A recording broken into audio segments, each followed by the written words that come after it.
Hello and thanks for joining us on the midweek edition of Journalist Hangout. I'm Ayodele Ozubaku. Today on the program, Labour vows to enforce implementation of new minimum wage, threatens to sue states. INEC threatens 0 votes for ballot box snatching in Kogi Bayelsa governorship election. And later on the show, please uncover another illegal detention house in Zaria. I'll be hanging out with Wadley Adedayo and Cyril Abako. So if you're ready, let the hangout start now.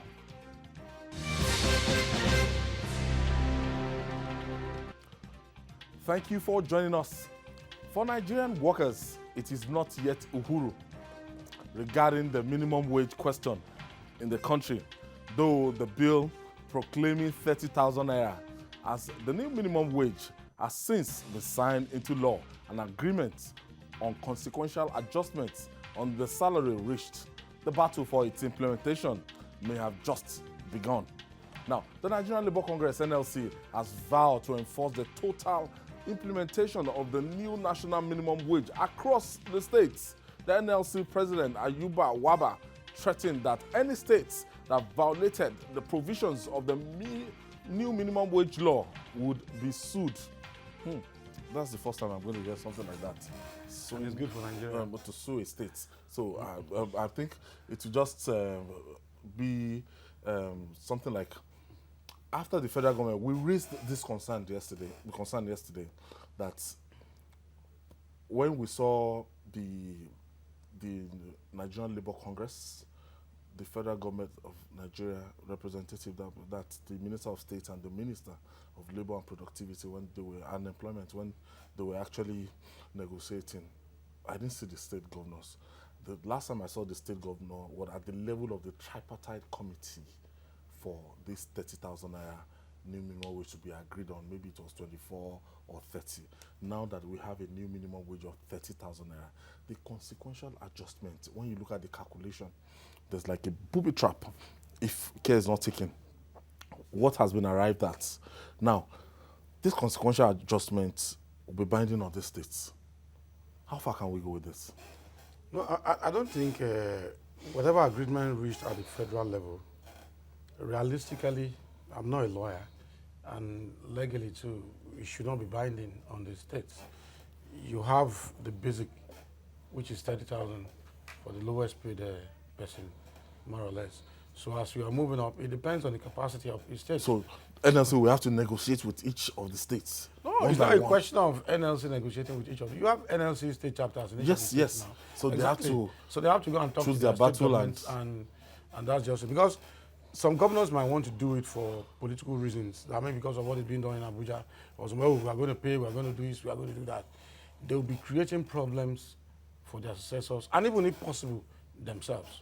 The thing is, you need to look at it realistically. How much are we generating in this state? Beyond federal allocation, how much is coming in for us on a monthly basis here? Because if you are talking about what is obtainable at the federal level, you have loads and loads of money at the federal level, which is not available at the state level. And there was a time here, I think there was a time maybe about 2 or 3 weeks ago, we discussed something about it, that, look, there are some states that you can't compare to others. For instance, the cost of living in Lagos, you cannot compare with what you have in Bauchi, Sokoto, or even Ebonyi and some other states like that. Even neighboring Ogun State, the cost of living in Lagos is higher than that of Ogun. You understand? So by saying that, by fiat, all the states of the federation, because an agreement has been reached with the federal government, then all the states of the federation must follow suit. That's wrong. I don't think that is right. Cyril, what are we looking at here? No, we're looking at something that will make me personally very happy. And we were very correct to have pointed out that this is when the battle is just going to begin. The reality is that if you sit back and expect states to comply, it will not come. The NLC has taken the right, and this was something that we kept on talking about. They can go to the National Industrial Court to enforce. This is law. What Waba said in Enugu was the fact that when this minimum wage law was passed in 81, it was not law, in the sense of what we have today. But that today it is law, and that it can be enforced. That's what they're basically talking about, and they're going to enforce it. I am also happy that he didn't just talk about the need for workers to be paid. He talked about how government can also generate those funds. He made mention of the fact that a number of IOCs are bleeding this country, and that there are officials of government who are collaborators in keeping quiet for the IOCs to make Nigeria of monies of up to as much as $100 billion. They've touched it and they're taking it away. What he's saying that government should leak those, should block those leakages, and ensure that money that accrues to the country comes in from tax revenue from these big companies. From IOC should come in. That if they do that, they will have enough money to pay. That's one. He also talked about the fact that, you see, that government must make sure that it doesn't continue to take additional loans from the World Bank. For me, I think that both at federal level and at state level, and by the way, Ayo, you know that just about an hour or so ago, the Federal Executive Council met and approved that area should be paid from April 31 when the law was signed. You know, it was breaking news when it just came in. Labour, and you know that Labour made that demand, I think yesterday, and it was discussed on this program. So I think that what we are even looking at here, AY, is that the debate around the payability of the minimum wage, both at federal and state levels, should lead to a broad-based national argument where, as Labour has already told government what it should be doing, it can lead to a fundamental readjustment and reconfiguration of how government is run. Because without entrenching good governance, you can't pay these wages. That's the truth. Both at state level, you have to talk about corruption in expenditure, which I've also talked about, until we cut unnecessary expenditure, until we cut how much we borrow, and until we make sure that we block leakages, the government cannot pay. Now, since over this long period of time, government keeps on giving the same reasons why it may not be able to pay new regimes. It is now incumbent on Labour, and the real war is for Labour to say that you will pay us, but beyond paying us, we must cut down the cost of governance. If they lead such a national campaign, everybody will join them. Nigerians will join them massively. But if people continue to look at the argument as something that borders on just pay workers, there's no argument in that one. I think that where this debate will even bring about enlightenment is when they say, so and so governor, we know how much you're getting from the federal from federation account, we know how much you can likely get from IGR, and we the workers are the ones who are going to help you to achieve it if you have the blueprint. So if Labour can hold government where it matters, they will even arguably become the fifth estate of the realm, because you know the fourth one is the media. But Labour has power. I hope that they are seeing the power that they have to make this thing work. It's not just about salaries and wages, so it is about the cutting down of the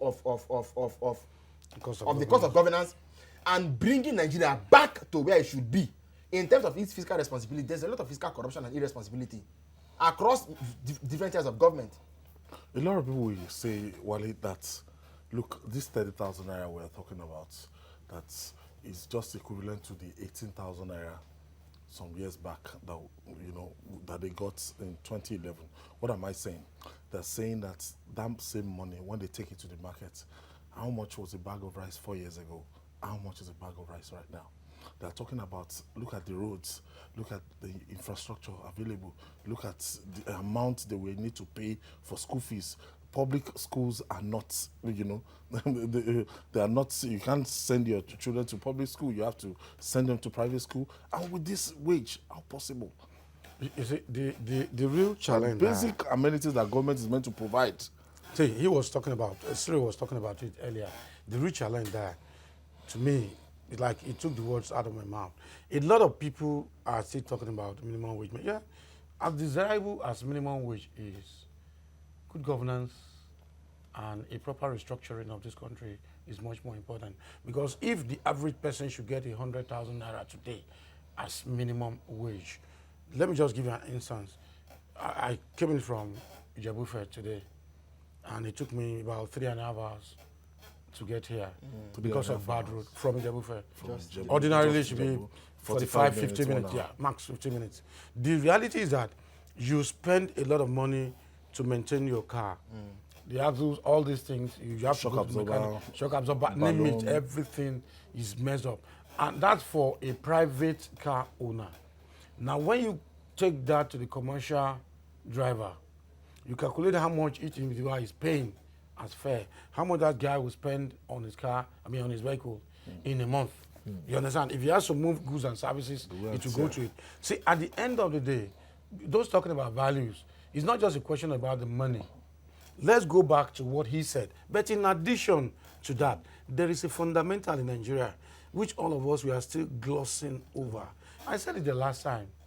A federal government that does not have land has a Ministry of Housing. A federal government that does not have land has a Federal Ministry of Agriculture. Lagos State has set a pace, fine, because the NLC is talking about going to court. I'm going to say they are following the footsteps of Lagos State. Instead of strike all the time, let us test our constitution, let us test our laws, and set credible examples. It was the Lagos State government that started taking the federal government to court. And some things were firmly established in Nigeria that everybody know their boundaries. I think when it comes to constitutional matters like that, you just go all the way to instead the of Supreme going Court. On strike and causing problems for everybody, let this one also run its course. But basically, for God's sake, we must go back to the question of restructuring, because there are so many things in Abuja there that does not make sense. Such things will make sense at the state level, at the local government level. Abuja has no business with it at all. And until you do such things, no matter how much minimum wage you pay the average worker, you are still wasting Until your you time. put those amenities in place. Exactly. All right. Not just a question of Siri, I'm amenity, coming. it's Let me quickly pick this call. Thank you for joining us. Hello? Hello. Daniel, thank you for joining us. Emmanuel? Yeah, I'm on the line. Okay, please go ahead. Thank you for your good work. Thank you. God will continue to increase your knowledge and Go ahead. Yeah. So thank you. Thank you for your good work. Thank you. Yeah. So please, on this minimum wage issue, yeah, the government and the situation of this country. Look, with the kind of 30,000 naira, I am now will paying, if you want to buy a bag of rice, as the other man is saying, bag of rice in some other states. In Lagos State, is even much. I think the audio is bad, but we was trying to talk about bag of rice. I think 24,000, 25,000 for foreign rice and 21, 22,000 for local rice. All of these are symptoms of something we're talking about. See, you saw on Sunday when the Brexit, when Prime Minister Boris Johnson was talking about the new vote in Parliament and so on. As soon as the discussion began in Brussels, EU people met to discuss, say, if whichever way the vote goes in Britain, what do we also do here? I would have really expected that with the whole consequential adjustment and agreements, the governors forum could have also met to say, how do we collectively tackle this issue? You see, there are certain things. There is need for proactive action. And that's why Labour will always come out and look like they're over twist, because if you don't ask for it, you won't get it. On the eve of the negotiations with the minister, the ULC pulled out. And if you understand how these things are working, you know that was what really made Labour to say they were not going to go on strike again. Because the ULC now apparently seems to be the actual center of power. Oil workers, if they don't, electricity workers, if the airport workers, if the fear of the ULC, you see, Joe Ajero and Achesi Igwe, the fear of the ULC in the Labour Union is the beginning of wisdom. You just have to be. So that was why they couldn't go on strike again. If the leadership of the NLC and the TUC can coalesce properly and make sure that they form a proper alliance, if they're united together, you see, this cause will be, because the issue is that when we have a public debate or a national debate over certain issues, there is the question of the court of public opinion and the issue of what the court of competent jurisdiction are also going to say. Both of these things, one way or the other, you would find that the mode of public discussion or the turn of public debate has a way of also influencing how things eventually pan out, how government reacts to the issues and how Labour also. So the reality is that there is need for action, and I want to hope and believe that Labour will not just be a union, but will step out of that comfort zone and understand that its fight is not just a fight for workers, but fight for the Nigerian downtrodden. Because today there is no other body or organization or even an opposition party that is actively galvanizing alternative opinion and actively positioning itself as a populist front. We don't have it. Labour is the only, is the last. I mean, the fact that they are even able to negotiate and hold it together up until this point is even a miracle, because you remember that at the time, after the elections in 2015 and so on, they became really late. Yeah. Yes, but now you know that they called it a strike, and that strike failed. It failed. Yakub So now is calling us. Yakub is calling us from Lagos. Thank you for joining us, Yakub. Yeah, good evening. Good evening. And then good evening to you and the other gentleman in the studio. Thank you. Ayo, you see, when this negotiation is coming up, some of us have opinion that instead of Labour asking for increment in wages, they should be able to ask what they are just started asking now. What do you want to gain of asking for increment in your salary, and then the road is bad? Out of the money you got, you go to transport yourself to your working place, and then you spend more than what is supposed to. What is going to remain? Look at what you just said now. And you collect that money, and then the bag of rice is 20-something thousand naira. Take it out. What is remaining? Nothing. And then you have children in the school. You are going to pay for the school fees.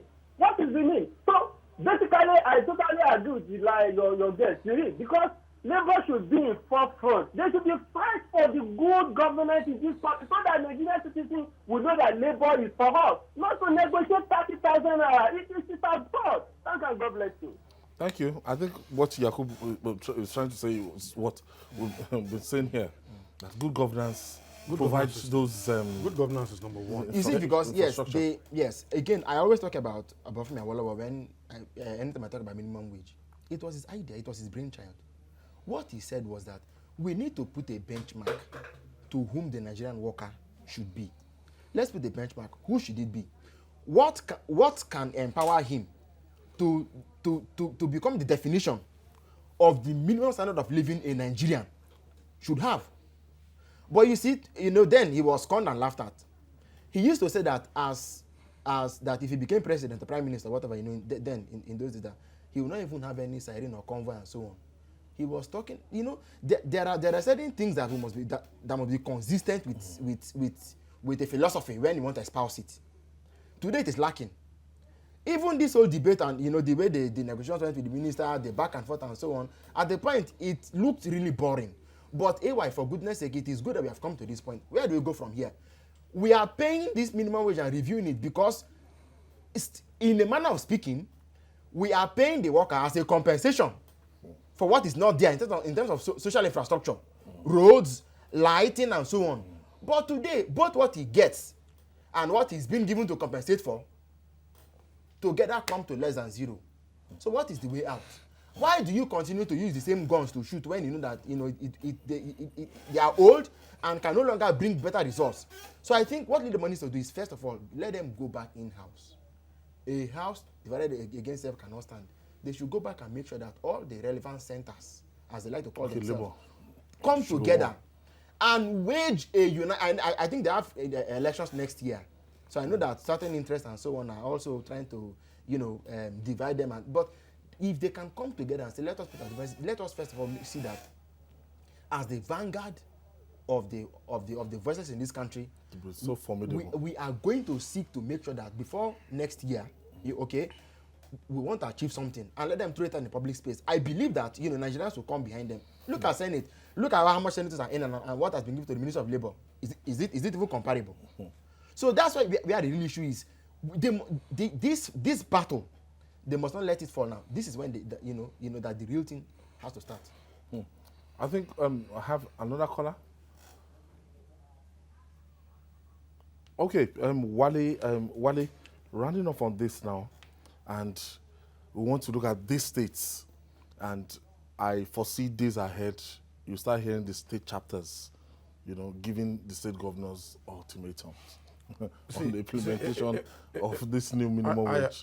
And I see a long drawn battle. It's sad that we are seeing where we are. But the thing is that, to me personally, I believe that at the national level, yes, a benchmark can be set. Any Nigerian worker should not earn below this benchmark. But each state of the federation should be allowed to determine whatever comes, it shouldn't. We are not in a military dictatorship. It shouldn't come from Abuja, because each state knows The consequential adjustments. exactly. That is what they should do. Besides, you are talking about NSC fighting for this, fighting for that. If you are not careful, the whole of the money being made by some states, only the workers will just be getting it as salary. There will be no money for other things and other projects. It's happened before. You won't have money to do any other thing apart from paying salary. Yes. So each state should determine on their own what the consequential adjustment should Then be. are It they shouldn't going be to have something the done for courage them to from Abuja. right size or downsize? Exactly. Because No, at the end but of you the day, see, yes, it might but- make sense to retrench workers. If Well- you insist that we should pay, then we have to downsize. You know, you were talking End about of story. restructuring. Yes. If you see, okay, for instance, I think Katsina State government or Nasarawa or Kaduna, some states in the north actually even said that once I think it was Nasarawa, once the new minimum wage is passed, they will pay. So what they need to do is to go to those states where they have some strategic advantage, negotiate. Once that is done, other states will not want to go less than that. Now, the debate, you know, I'm talking about a national debate that should conduce to shall we restructure or not. It won't just be a loose cannon. And this is the thing that should lead to it now. Exactly. If the NLC and is say, serious. shall we restructure or not? This is where the battle is with the NLC. Okay. If they know what they are doing. All right, still to come. INEC threatens 0 votes for ballot box snatching in Kogi and Bayelsa governorship election. Stay with us. We'll be right back after this time out.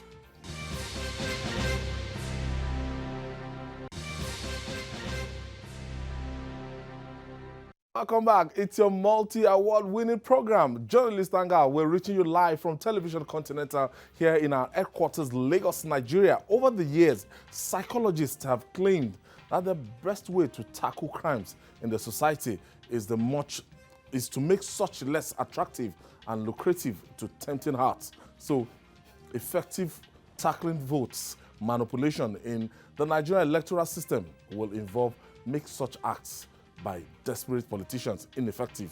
Ahead of the November 16 governorship election in Bayelsa and Kogi states, the Independent National Electoral Commission, INEC, has threatened to record 0 votes for political parties and their candidates in areas where violence or ballot box snatching were recorded. How realistic is this, gentlemen? This measure seems to be a stringent one, and it might be effective at the end of the day. When you hear the security reports coming from particularly Kogi State, and you know the election in Kogi State is not just the governorship election. We are talking about the one that INEC just fixed yesterday.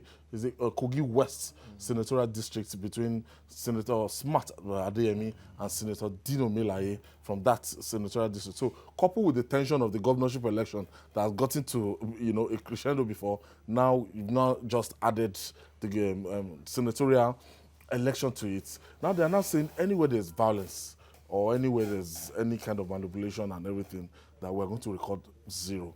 If INEC can see this through, what will this mean? No, I don't understand the issue here. Because what I know is that If you the standard snatch- operating wait now, the standard operating procedure, I mean since 1979 or whatever is that, wherever there's violence, the results there are usually cancelled. There'll be another election or whatever. I don't see anything new in what they are. No, they are in saying what they they're are talking going to about. record 0 outright No, wait now. for the party involved. Wait, there are some cases where there is actually no rerun or whatever. You understand? In some cases, the results are taken out completely. It's not something new now. It's been there all along. So what I think INEC should be doing is to be enlightening. You know the strategy here? You know, there are some elections whereby How do you know? Wale Adedayo, listen to me. Yes. I identify your strongholds. Yes. That this is the area of Wale Adedayo, maybe Ijebu Fair. Ijebu Not Fair. Ijebu Fair. Ijebu Fair. Yes. But that is his enclave. Yes. That's his area of strength. Yes. So I might not be able to beat him in his hometown. Yeah. So what I'll do is that I'll cause violence. And that's standard. That's how the thing is And I'll done. make sure- You don't cause violence where you lose now.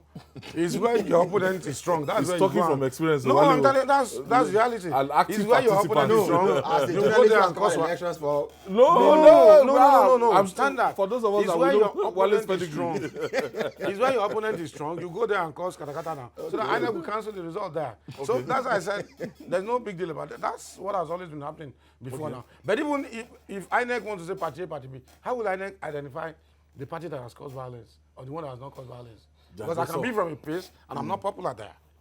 That has happened before. I can be from, for instance, I can be from Electoral and nobody want to vote for me there.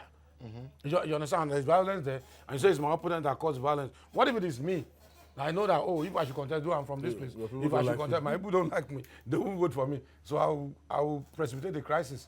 So how will INEC? So for me, what I think is needed to be done is very, very simple. The thing is to strengthen the law enforcement agencies and try to insulate them from the influence of political actors. End of story. It's not a question of waiting for violence to happen. Sensitize people. You understand? Educate them. Let them know that, look, this is your life. This is your future. It's not a question of waiting until something happens that you cancel it. For what? The law enforcement agencies should be strengthened to do what they need to do. That's SS first. Is their first job. Then the SIB. That's what they should move into before the normal policeman comes on board. DSS, how many people have they picked up there? How many people are coming there to cause trouble? Days ahead of the election, they should have been on ground. The police SIB too, they should have been on ground. It's not just a question of moving mobile policemen, kick and follow football that our brothers used to do in those days. No, it's not a question of carrying gun and all those things. The intelligence guys should have been on ground long before the election. All the areas where they call them black spots. If it is black spots, if it is a crime, but in terms of this electoral boys now, even if they are going to bring boys from outside, there are places they have to stay. So how many intelligence officers are on ground? It's just 2 states now. What's the big deal? Deploy from other states. You pick them. There won't be any violence. What we've been looking at before now, when you look after 2019 election, the pattern of the verdicts that politicians have been getting from the courts, and my strengthen the resolve of these political parties and politicians that whatever you don't get on election day, forget about it. That the courts might not be magnanimous enough to give you your I can't remember my former boss going to court. He only tell us I don't go to court. On that particular election day. So a lot of people are saying that the stakes are getting higher for election in Nigeria. No, Ayo, God bless you for that question, actually. I was going to come in from this point of view after Wale's intervention. The reality is that political parties don't even fear INEC. They don't take these things serious. If you remember, it was only 2 weeks ago when INEC chairman was in Yenagua, I think was in Bayelsa State to meet with APC and PDP. And what happened there? He was visibly stunned when what should have been a parley between the two parties ended in, in Rancor. Yes, in rancor, serious rancor. In fact, after that meeting, I think he now met with a number of Tuan Brass and some other traditional rulers, King Alfred Detespif. And they told him, look, Mr. Chairman, we have people who have not registered for this election. And the next chairman told them, I will make sure that nobody is disenfranchised. See, he has rightly said it. They understand the language. They understand the roots. They know the game they play. All of this, even what she's talking about now, that they'll give people 0 vote if they... It is not new to them. Politicians understand all of these things. In Oshun, before the was it before the election or the run, they said nobody will hold smartphones to the polling booth or so. Yeah. But the true test of the outcome of any process is go and ask common voters what happened on election day. How did you fare? Were you able to move? Were you able to vote? How are you treated? That same thing follows in every election that we hold. The fact is that if look, and this is it. Bayelsa, for instance, you saw during the presidential election when they couldn't take materials to some place because they need to cross over.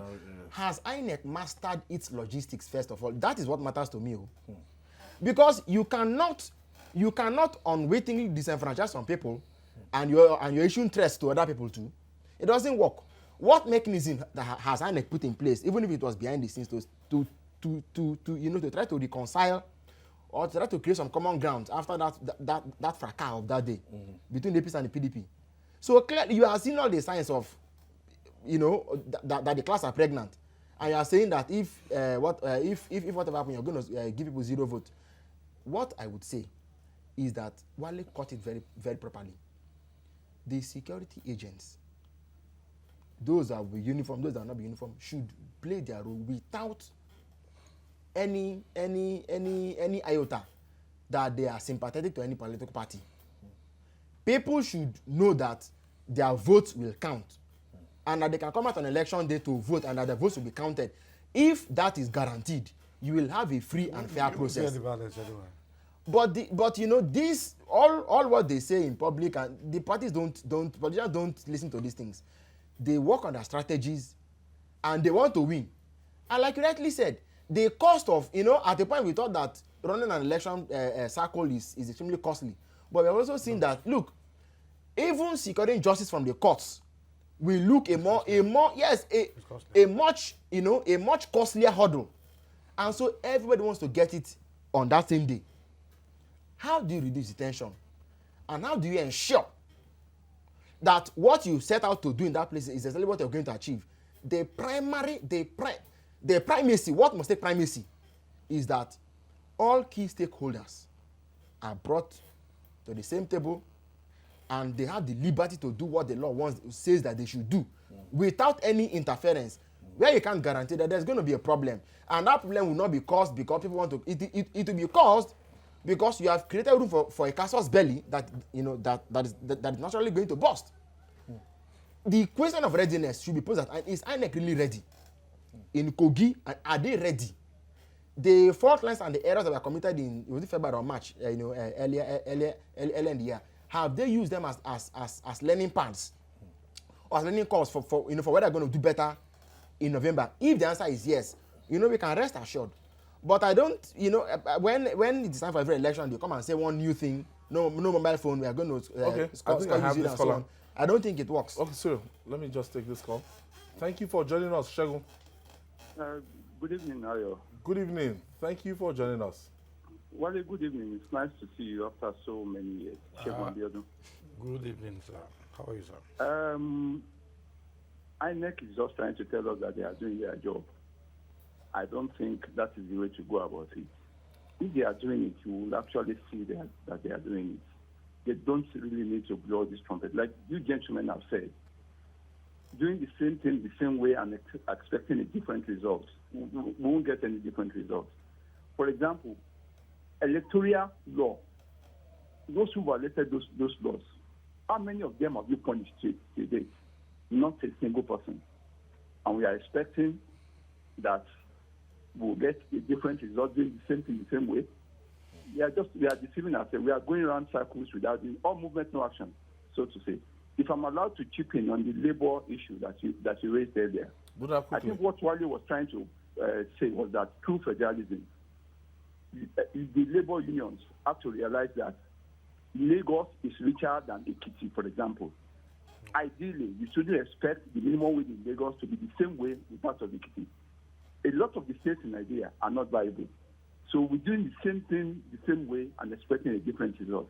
Until we sit down within ourselves and say we want Nigeria to truly work, we are just deceiving ourselves. Thank you very much. Thank you, Wale, from Shegun from Lagos. And going back to... You mentioned something. Those who messed up the last time, what has happened to them in terms of violating the electoral laws? Whether they killed the policeman, right? Some things happened. Some areas, policemen were abducted.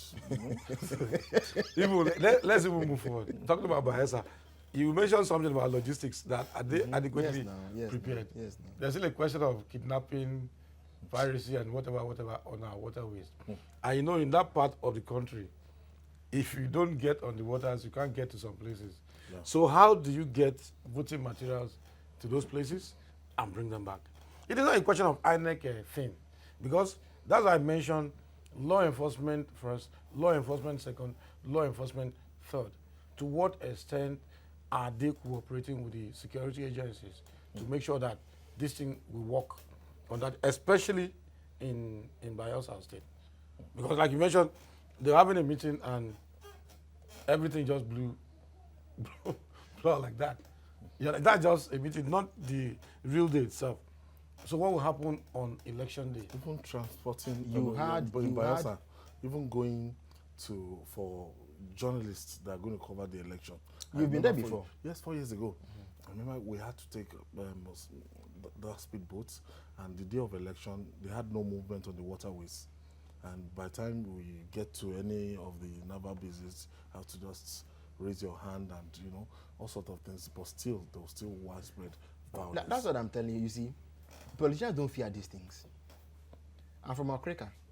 Their headquarters. It is not AI. They are very peace-loving people. Their headquarters. Oh, you're laughing too. But the right No, he's laughing. No. Very peace-loving. It is situational. No. I'm sure when you hear gunshots, we start dancing because it looks like music. You see, but we are very peaceful. The Wakrika people are very peace-loving. I know, that's why Africa you're are very Yes. peaceful. But you see, the reality is that this raising up of hands from marine-based Okrika, for instance, we've done it for years and years on end. People, all those are charades. In the end, there are interests. How do you cater to those interests? I wish that INEC had some innovative steps. Really innovative steps. When we talk about technological compliance, people feel that technology cannot work. It should work. In a situation whereby you have to wait for somebody coming from brass It should to bring work. the hard copy of the results before you start collating the result in 2019. When I went, when I was in Bayelsa 2 years ago, I went to do a story in Ekarama alone, for instance, I went to Alebiri. From there, we went to Angolowe Igbene. Those are places where, so you expect that a policeman deployed to those places should even give his best. Perhaps he cannot swim. So then, he will take a boat. The reality in those places is really better imagined.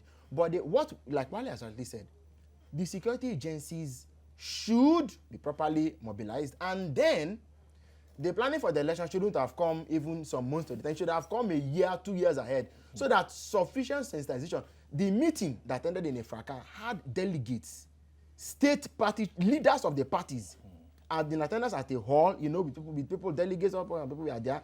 The election was there himself, and yet that kind of meeting, somebody was saying that, look, was it Nembe also? In Nembe, people are disenfranchised, I know, for voting and so on.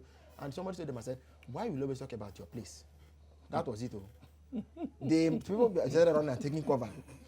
So if that is even happening before election day, The stakeholders meeting. it only tells you that on election day, the quest to grab will be more. So what do we do? Look at Kogi. It's not just Bayelsa. Look at Kogi. You saw everything happen with the impeachment of the deputy governor, and what the PDP is also trying to put together, and the APC and so on. The fact is that every election simply tells you that our political class has not matured. Ganifa means to say that Nigeria does not have a political class, that what we have is a bunch of rogues. But the truth of the matter is that every election cycle just tells us that this is where you are. We prepare Now, for election as if we are going to war. People feel that what is there in politics, I'm not a politician, I don't belong to the political party. So politics is for the politicians. Let them do what they will do. It maybe 1 day, 2 days it will pass. Let's have a governor, let's have a senator. But it is beyond that. If you have a failed political system, you will have the kind of situation you have in Nigeria currently. The failure of the Nigerian state is traceable to what the political class is doing or not doing. Gombe State. Thank you for joining us. Hello, good evening. Good evening, Hamzat. Yeah. Please go ahead with your contribution. Honestly, I'm from Kogi State, though I reside in Gombe. Okay. So as a matter of fact, I will say the election in Kogi, that is where election is going to happen. In fact, let's forget about Bayelsa, because Bayelsa is just like a PDP state. Is a one-way traffic. No, the dynamics keep changing. So as it is now, the concentration much should be in Kogi State. Okay. As a matter of fact, instead of INEC to be coming up with this ballot snatching will lead to 0 votes, they should be coming up with mechanism, with technology, whatever it is that they should do to completely halt the incidence of ballot snatching, so that it should not even happen. Talk more of even giving people 0 votes. Because as it is now, just like what the panelists have been saying, where people that know that they are not popular in a particular place, in a particular polling unit or what, they will go there and cause havoc, snatch the bus, and everything will become zero. Thank you, Hamzat.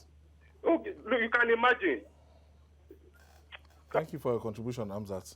So, in the final stretch, while politicians, while I'm preparing for my agents, that's okay, the number of agents I'm going to have in each of the polling units, the wards and everything, there's always a special budget for contingency.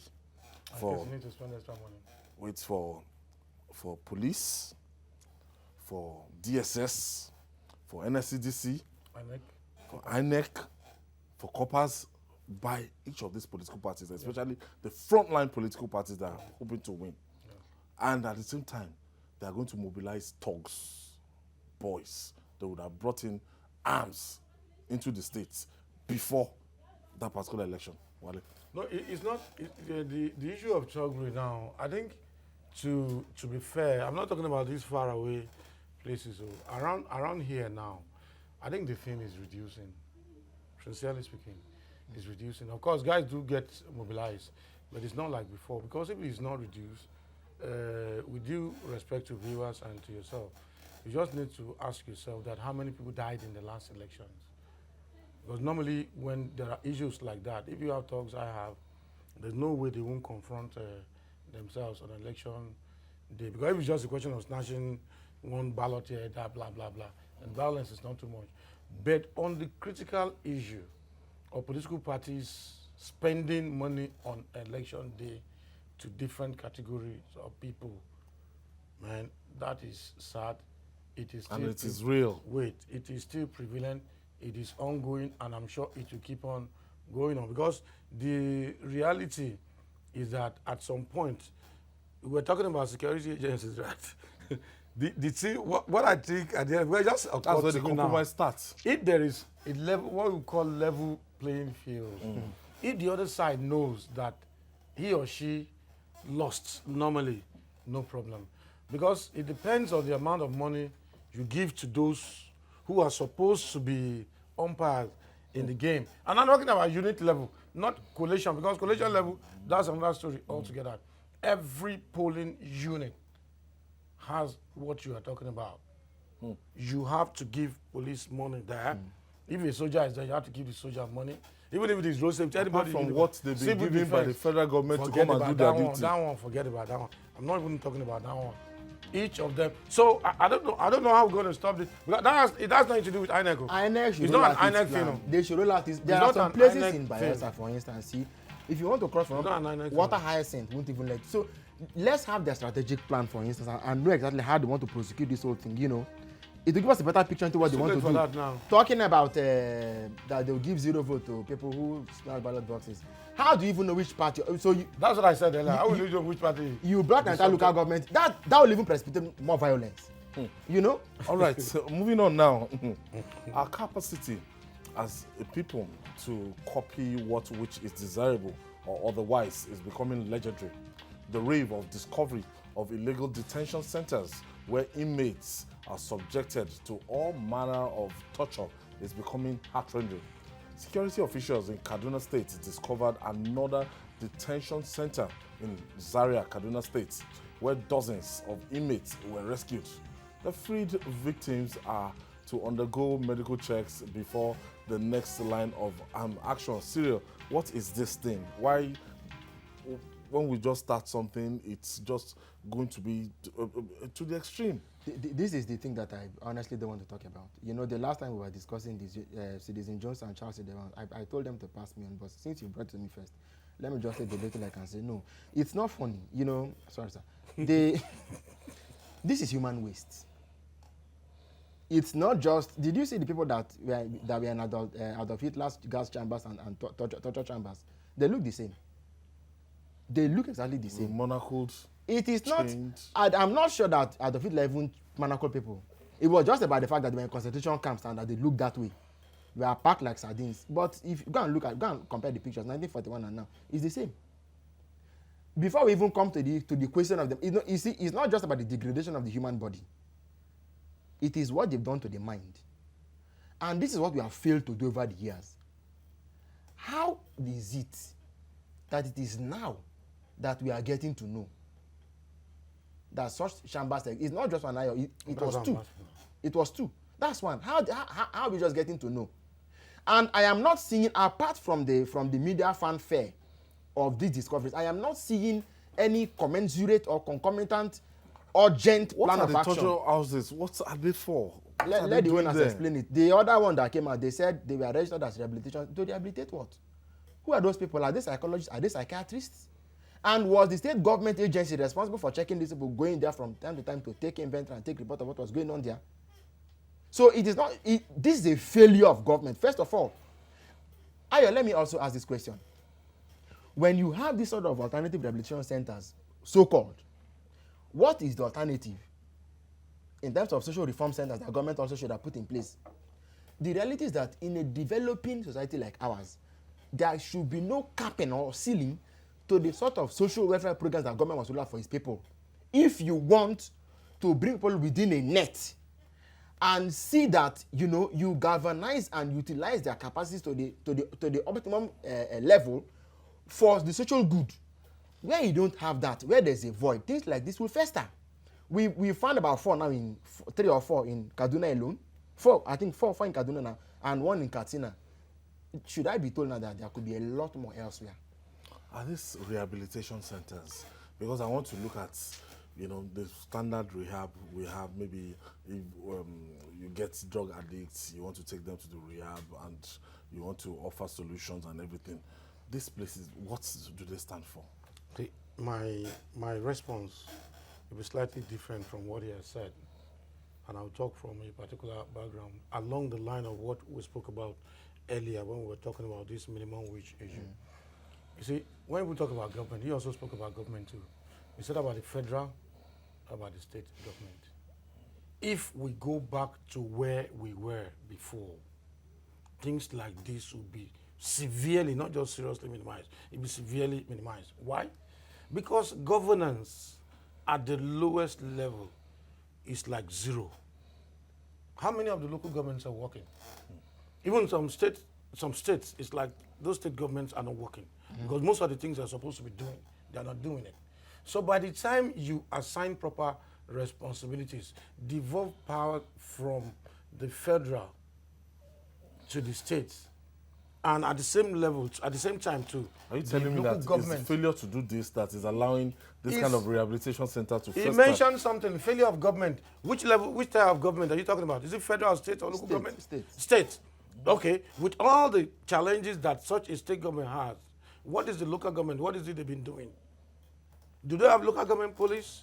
Even these sanitary inspectors I used to work in those days. I get where he's a lot going, of things but are just wrong. See, we need to get our acts back.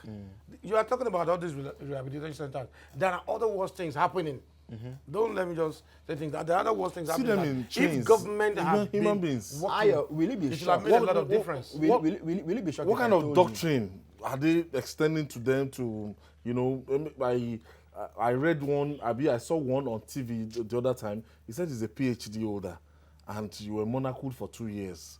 I didn't just get it. There was one murder. Sorry, let me show you. No, go on. There was a murder. I don't know if it was propaganda, but there was a murder, purportedly, a purported mother who came out and said that she willingly brought her children to took her children to that place. And that she used to go and see them every week or so. She used to take food to them. And they are treated this way? Which means she saw her children there in this way and she liked it. That's one. Number 2, there was someone who said he had gone overseas to study and that he came back and they said that he had changed. That he had imbibed values. They were no longer in consonance with what they knew him to be before he left. Maybe religious values. Okay. And so they said, you need to go and be reorientated. That was how they took him there. The people that take their children to that place actually want those people to imbibe a certain way of life. That is the truth. Because if it were that they kidnapped them and took them there, it would have been a different ballgame entirely. So this is the problem. When you're dealing with these issues, it's not just about the fact that there's a phenomenon, let us deal with it immediately. The people that said Governor Rufai, before you prosecute people who run these places, consult widely. There was something that they were driving at. They said you need to ask questions, consult very widely. Society, environment accepts it. Yes. Maybe they were interested in this. Maybe they So like it. so the problem is even bigger than just the houses. It's not big. Government is not doing what it is supposed to do. So sections of the society are now stepping in. What the government ought to do, like at the height of the Boko Haram mess, Boko Haram was throwing out a lot of propaganda using religion, you understand, to get people into wherever they are. What the government ought to have done is to have countered it at that level. This one too is not different. No, but at the point we are now, it's a big issue. Fine. The thing is, if the government more of those centers, because things are a bit changing. You understand? And that's why I said earlier that if government had been up and doing, you wouldn't have such things. The fact that my belief is different from that of my parents should not make me an outcast. I have my brain. My parents have their brain. I can believe whatever I want to believe. My parents can believe their own. Yes. That's the Now, problem. You see, we talk about different tiers of government. The reality is that we have an aberration in the name of a federalism. It's fine. So even where the local government are not working, there are agents of government, both at federal and state level, that collect money year in, year out. So deal with issues like this. Ayo, you know there's this Adult Literacy and Community Education Commission. If we had adult literacy workers in communities actively organizing, if it was evening lessons, and you see parents who are not educated in the way we think it to be, who are not educated, could have been, because it's a thing of the mind. When the mind is not transformed systematically and is not exposed to new knowledge, it will continue to recede. This is recession. This is a question of moral recession. Okay, what role, like religion, how do we now situate bringing religion into this now? It is within the context of each state. Because you're talking about true federalism the other time. You have to look at the culture and tradition of each section of the country. What is obtainable in yours? And at what level should it be sustained? Should we still continue with the Stone Age practice, or we try to blend, modernize things? Even in Saudi Arabia, the guy that is trying to take over from the dad is trying to modernize things. Yet here, people still want to continue with the way it was being done maybe thousands of years ago. That's why I said, and that is more prevalent in some parts of Nigeria than others.